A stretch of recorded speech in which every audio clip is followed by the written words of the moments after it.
Yes, welcome to yet. Is it the first edition? Is it I don't know, how can I call it? Yet, first edition of Carlos Live. Carlos Live, yeah, there is something I really want to talk about today. But first of all, Nkwebaza okubanga you're watching this channel. I don't really think people give it time okubanga balaba ebintu bino naye omuntu bw'avaayo neyeewaayo n'agamba nti kantule ndaba ebintu byo is such a great pleasure. Sound eyinza oba sinungi bulungi because I'm planning okugulako mizindalo mu maaso awo, nyongera okukuza channel. It's my first time, to sit and talk about something. I really want to try it and see if it works out. Omanyi bw'osirika, people may think you're not intelligent, and people may see you in some other categories and they think you're not intelligent, but there is something I really want to talk about. I was on TikTok, nendaba video emu nga gayo mu agamba mbu this generation simaje tulaga gayo mu yabadde agamba nti bazadde be taina yakiyisa atya. It's not his responsibility okulabirira bazadde be. It's not his responsibility okuzimbira bazadde be. It's not his responsibility okubaako kyakolera bazadde be. Yeah, he might be right. Naye nze nsogereko as me personally, because right now I'm a parent. I have 2 kids, and you know what it means having 2 kids at the age of 28. You get such a I have 28 years, but that guy was right in one way or the other. Naye kati abantu batandise okoppa ebintu byebweru from foreign countries babireeta wano mu nsi yaffe. Naye ng'ekyaddala kiri nti tusooke tutunuulire ensi ze tukoppa. First of all, osanga omuntu ali wabweru nga gavumenti yeweerera omwana we. Gavumenti yeweerera omwana wo, okitegeera. Gavumenti yesasula healthy bills and stuff. But here comes us for Uganda. Nti everything is on you. Buli kimu kiri ku ggwe, okitegeera. Buli kimu kiri ku ggwe ng'omuzadde obwonfuna. Sijja kumuggyako kigamba nti maybe tali right. Ali right naye baganda bange. Soke tukuba akafaananyi how much a parent spends ku ggwe okusoma okutuuka ku university. Okusookera ddala tutandikire mu kuzaala. Kati let me give an example of my child eyasookera ddala. Bwe mbalabalamu process y'okuzaala yokka wano omukazi afunye olubuto agenda okunywa eddagala and stuff. Kati nze mukyala wange buli bagenda okunywa eddagala at least a minimum of katubale ekitone nnyo emitwalo 15 gyalinga gigenda buli lwagenda okunywa eddagala. Ate alina okugenda every month ng'atandikidde ku mwezi tugambe gwa kusatu, okitegeera, over 300. Bwe yatuuka okuzaala over 1 point something zagenda, okitegeera. Tuuka okukola shopping y'ebintu bugoye biki kirungi nakola package. There's some lady in town there nga atunda package yonna case nabanga erimu everything oba nfuna, naye nga packaging erimu 1.5, naye nga of course temulimu byonna ebimu enokugattirira and stuff. So wekanga just process y'okuzaala yokka, okitegeera. Process y'okuzaala ng'omuntu alina spending over like nga 3 million or 4 million plus katudde kusoma. Okusoma which nursery school right now just ogamba nti otwalemu omwana nga eri below let me say 500 sijiraba ngeri standard. Okay, gyegali of course gwasalawo kyoyagala naye kateri muntu ayagala kusalirawo omwana kikya like ekintu ekitamujamu, you get. Era omwana kati kitole gyogenamu balya 500 awo tekuli bus, tekuli kulya, tekuli ki oba nfuna. Mwana n'asoma nursery n'agimala n'ayingira P1. Gumanyi P1 how much? P1 to P7 how much can be spent? Obale secondary, okitegeera, obale university.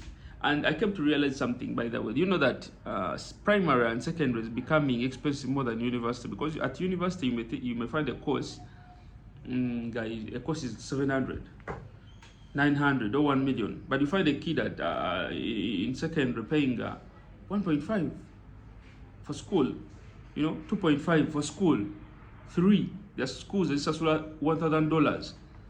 Obomfuna togatiddeko bino bigenderako and stuff.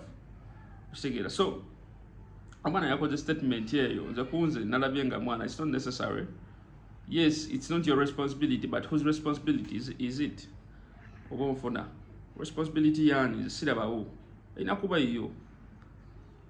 iyo kubanga ekiraba mu Uganda ebintu ebikyasinze tutwalira ssente ezikuweerera baana. Okitegeera kuweerera ekintu kibayita okuweerera omwana. Era one of the things I wish me as a person ebyandikyuse oba government ekyuse oba tekyuse, one of the things they should look at is okujjawo okusoma kwa ssente, because like these are the kids that are going to help the country. If they are intelligent, if they are educated, bagenda babayamba nsi. Ebintu mu kimu ku byensabirira mu nsi eno bibeerewo is government okuteekawo okusoma okw'obwereere ddala completely. No, ne government okuyingira mu masomero gennyini, eteeke competition ey'amaanyi in government schools so that okusoma kubeere okwa free oba onfuna, because it's really expensive. So ebintu ebidraining ennyo abazadde, ebintu ebidraining ddala abazadde mu this era is education. Education is really expensive. Omwana asobola okumaliriza osoma nga atutte over 100 million. Okitegeera over 100 million nga azitutte plus kusoma kwokka. At the end of it all, omwana n'avaayo n'alyoka abuuza muzadde wo what next. I'll give an example. Me, I did architecture, diploma in architecture. Mwiza okundabanga atasoma nnyo naye nasomako kati awamba kulaba yo ngokola ebyekisiru ku TikTok kwa wanalowooza abo basenior for drop out. No, nasomera ddala ebitabo nabiyita naye after campus natula netunulya bwenti nga ndaba tewali kiddako. The good thing, me, I grew up nga nkola ki nga manyi okukazana okupatikana, because I grew up, I knew how to lay bricks, I know how to build, nali importer, I knew how to go in Owino n'enjiriba, I knew a lot of things, you get. So kyanyanguyiramukko naye ate saagendera ku bye nasoma, nadda ku site ku already kye nali mmanyi kyakuzimba, kera kumakya n'ogenda n'okwata omwikono ozimba. The good thing nti ne architecture gye nali nkoze, course gye nali nkoze yali in line almost with the same thing. So nga bwe nfunayo ba client, of course nekali ba client era bofuna bakyaliibo. The big man I remember I got in architecture is 3 million. I got a client yali America. Someone gave him my number na connecting ina ka site much indie nengena nenkalaba ne costinga bulungi ne muwa bill 3 million nakiriza nampa 3 na dali musabe 4.5 naye here and there tukirizigana nakiriza nampa 3 million. That's the big man I got in architecture. Naye okusoma kwaggwa nentunula bwenti nga tewali kiddako, naye nga muzadde wange mulaba. Of course my dad had died in 2017, but my mom was there. My mom was a struggling mom. Mulaba nti struggling, akusomesezza ina kyakusuubiramu naye nga nawe ate omutunuulidde. I was actually forced to leave home before you okuŋŋamba nga kanve waka ŋŋendi started staying with my friends there in Kireka. Okitegeera naye ng'olaba muzadde we akoze buli kimu nga gwe gwalinamu essuubi naye omaze okusoma tolina kiddako, buli kimu akyemazeeko atunuulidde ggwe. I reached a point nga sometimes ova ne gy'obeera ogende ewaka olya emmere, okitegeera naye nga gwe wandibadde okwata emmere ate ogisindikire muzaddewo, but it's all because of the system. Naye nga gwamudrainings. Just imagine nti singa badde takuweerera, muzadde oyo yandibadde asobola okuzimba ennyumba, yandibadde asobola okusasula eddwaliro eddungi, yandibadde asobola osavinga ssente, because 90% of our parents' money goes into school fees. So kati bwe tululi omwana ali mu kuzalawa oba okuteekawo embeera yo gamba nti I shouldn't help my parents. Maybe ngongama auntie, that parent was not there for you.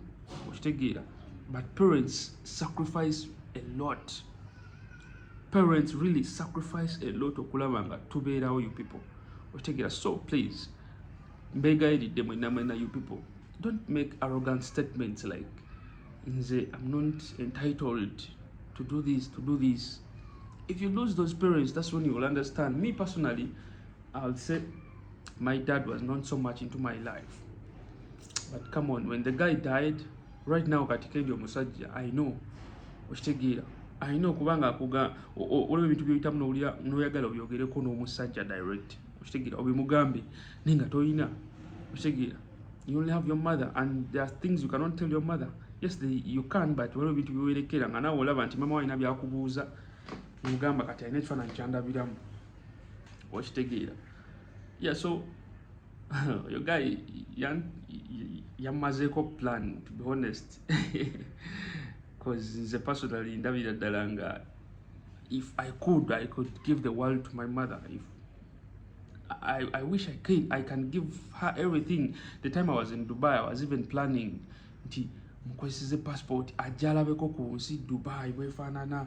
You get, but unfortunately nenvayo nga sinaba kukituukiriza, but I pray one day nsomutwalako Dubai n'alambula just naye alinye ku nnyonyi, because her dream is kulinyawo ku nnyonyi. Era yambuzanga how does it feel ng'oli mu nnyonyi, how does it feel ng'olaba nga she's really inquisitive okumanya like kiwulikika kitya oba kitegeera. So nsabira ddala nti abaana mwenna abali eyo oba abavubuka mwenna boba olina kyofunyeemu. It doesn't really necessarily mean nti omuwa 100%, but please support your parents. Please do whatever you can to support your parents, because these people have been there for us.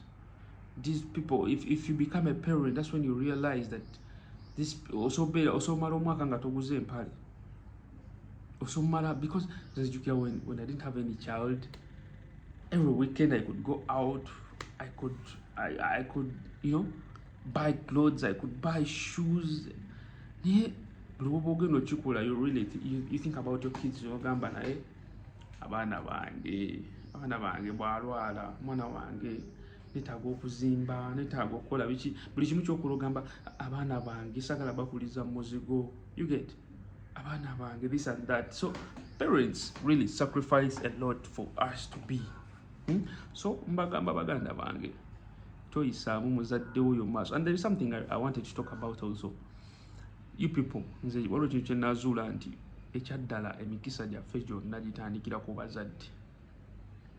Okitegeera, ku bazadde. Oyo muzadde wo gw'olaba omuzadde wo gwe kasita omutreatinga fit, maybe even your grandparents bwe baba bali, any person gw'olaba nti oli connected to nga you're in good terms, there is a way life becomes simple for you.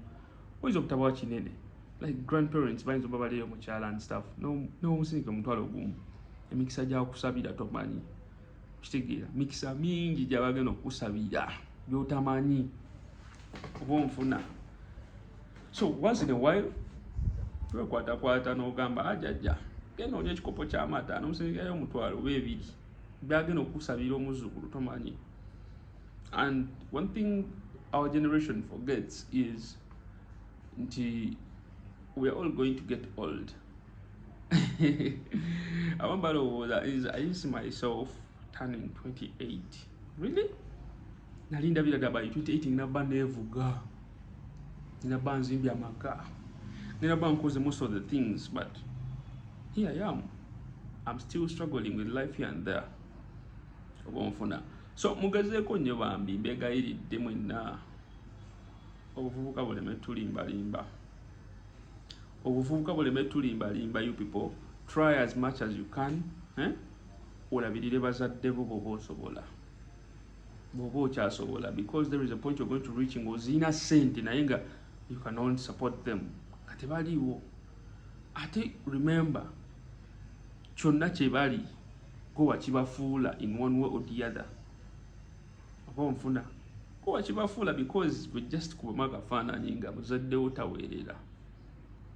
tajjanjaba nga sente zazikola mu bizinesi ye nga just asasula tugambe ku rent wakolera wokka yandibadde asoozimba asoogula faamu asoogula sente nyingi ziba investinga mu education sente nyingi ziba tu investingamu nga ffe abantu so do what you can and help okitegeera. It's my first YouTube video. I really pray that you people appreciate. I'm going to start in Mpola. I know some of my friends will be laughing, but yeah, I think it's a correct path. I'm just doing TikTok challenges and stuff. Won't add on it so kogerako embozi zino bweziti nizigattako ku bantu because omuganda yali musajja mugezi nnyo oba omukazi mugezi nnyo. Just imagine omuntu yakera ku makya n'agamba nti eriiso ly'omukulu waddugala we walaba. Gy'okoma okukula you realize that man ebyaddala eriiso ly'omukulu tewaddugala we walaba. Okitegeera abantu abakulu bakola bingi for us to be. So guys, please mukole byonna bye mukola but let parents be. Leka abazadde baffe tubalabirire tubafeeko paka mukama maybe baali bajjulula maybe nawe oyinza n'omusooka okuvaawo kuba obulamu katifu abavubuka tetukyawangaala nnyo. Okitegeera tetukyawangaala nnyo so just make sure nti olabirira abazadde bo baba bakyaliwo if you can. Okitegeera call them, just know where are you, how are you doing mama, how are you doing papa, how is everything. Ate waliwo ekifo kye ignoring abazadde manya nga abaana ignoringa nnyo abazadde abasajja and we go for parents for mothers buli muntu omusanga prioritizinga mama wange but please okimanyi nti omuzadde w'omusajja ate agoyinga through a lot okusinga ku mama wo. Kati abazadde abasajja abasinga osanga maybe akadye talina sente zonna yazibateekamu takyalina maanyi gakola mirimu gy'amaanyi ali awo naye at the end of it all ng'abaana bali oba prioritizinga bamama baabwe. Mama wange bw'ajja mu kyalo sente azikwasa maama ebbali n'amuwaayo omutwalo n'amuwaayo emitwalo 5 taata amuwa mutwalo. At the end of it all ng'era ne maama ayagala kuguno omutwalo gwe bawadde taata era kwe baba bagula omunnyo. Okitegeera so mumakinge sure nti ate bataata bammwe baba bakyaliwo mwogera nabo nnyo. I wish I talk to my father ng'akyali mulamu ne muwa obudde bungi naye natekinga obusungu nnyo kuba yatulekawoko for some time kati obusungu ne mbukulembeza nnyo singa ebirala byonna oba nfuna. So mbasaba busabi bavubuka bannange, let's try hard kuba ffenna naffe tugenda kaddiwa ekyokkirizagaana. This was not me 10 years ago. This was not me 5 years ago. But look at me. Nenkanya nzijja nekyola takijja kujja. So ffenna tugenda kaddiwa. Okitegeera ffenna tugenda kaddiwa. So make sure in whatever you do you prioritize your parents. Just kuba mwakafaananyi nga nawe okaddiinga abaana bo kimanyi owulira gye bali bakola bayinza oba tebalina nnyo naye nga tebasobola kukugulira wadde omuno ogwa sukaali omuno ogwa sabbooni. Okitegeera I'm emphasizing this because I know kids in this generation bakitaddewo nnyo ate ne bakisussa bakikulembeza balaga it's very important omuzadde yamanyi ye lwaki yalema okwekolerera. My dear, yalema okwekolerera omanyi why. You should know why first. You might be the reason. You might be the reason why your dad didn't build a house. You understand? I have my uncle.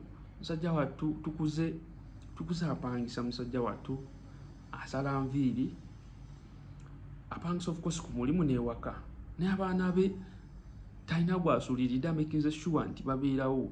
Omwana wo omu kati musawo. The next guy yakola engineering newankubadde ye ali mu spare but abaana abo be bavuddeyo ate okumuzimbira ennyumba. Just imagine that happiness gy'alina right now.